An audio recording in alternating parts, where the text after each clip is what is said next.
বিরোধী দলনেতা শুভেন্দু অধিকারী বার্নপুরে সেল আইএসপির আধুনিকীকরণে দুর্নীতির অভিযোগ তুলে মন্ত্রী মলয় ঘটক ও সৈয়দ ইমতিয়াজের বিরুদ্ধে তোপ দাগেন। পাশাপাশি বাংলায় এসআইআর রুখতে চাওয়া মমতা বন্দ্যোপাধ্যায়কেও চ্যালেঞ্জ জানান। বার্নপুরে এক জনসভায় বিরোধী দলনেতা শুভেন্দু অধিকারী সেল আইএসপির আধুনিকীকরণে দুর্নীতি ও তৃণমূল নেতাদের বিরুদ্ধে স্বজন পোষণের অভিযোগ তোলেন। তিনি বলেন, কেন্দ্র হাজার কোটি টাকা দিচ্ছে, অথচ স্থানীয়দের উপেক্ষা করা হচ্ছে। পাশাপাশি ভোটার তালিকার বিশেষ সমীক্ষা নিয়ে মমতা বন্দ্যোপাধ্যায়কে চ্যালেঞ্জ জানিয়েছেন। No SIR, no election. ট্যাক্সের টাকা, জিএসটির টাকা মডার্নাইজেশনের জন্য এত হাজার হাজার কোটি দেশের সরকার দেবে, আর আপনারা বাড়ি ঘর দুয়ার জমি, দুবাইতে টাকা পাচার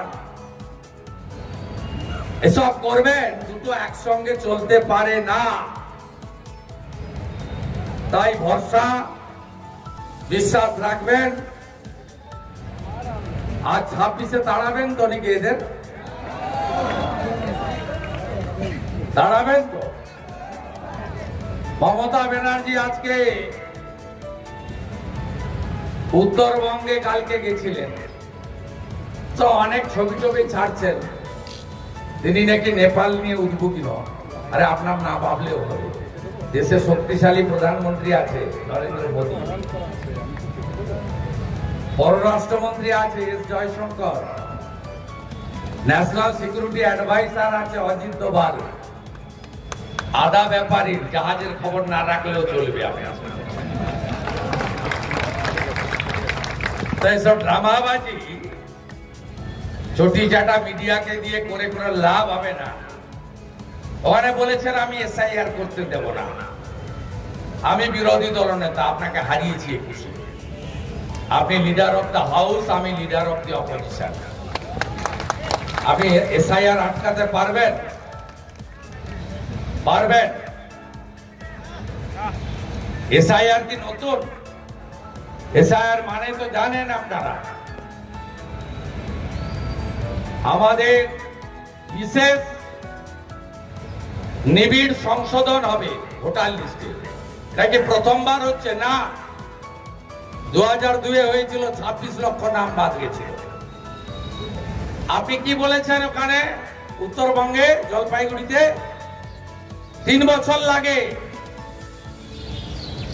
বিহারে 45 দিন লেগেছে, 2002-এ বাংলায় কতদিন লেগেছিল? 50 দিন। আপনি ওখানে বলছেন এসআইআর করতে দেব না, হবে না। আবার আপনার পার্টি 5টা জেলাতে বিএলএ 2 নাম জমা দিয়েছে। কিছু না, শুধুমাত্র মুসলিমদেরকে ভয় দেখানো আর টুপি পরানো। ওই 30, 32 না 35 হয়ে গেছে না, ওই ভোটটা দরকার। এর আগে সিএ যখন আসে এনআরসি বলেছিল, এখন এসআইআর কেও এনআরসি বলেছে। এক টুপি কেউ পরবেন না, না হিন্দু না মুসলমান। ভারতীয় মুসলমানের চিন্তা নেই, বাংলাদেশি মুসলমান রোহিঙ্গা একটাও থাকবে না ভোটার লিস্টে।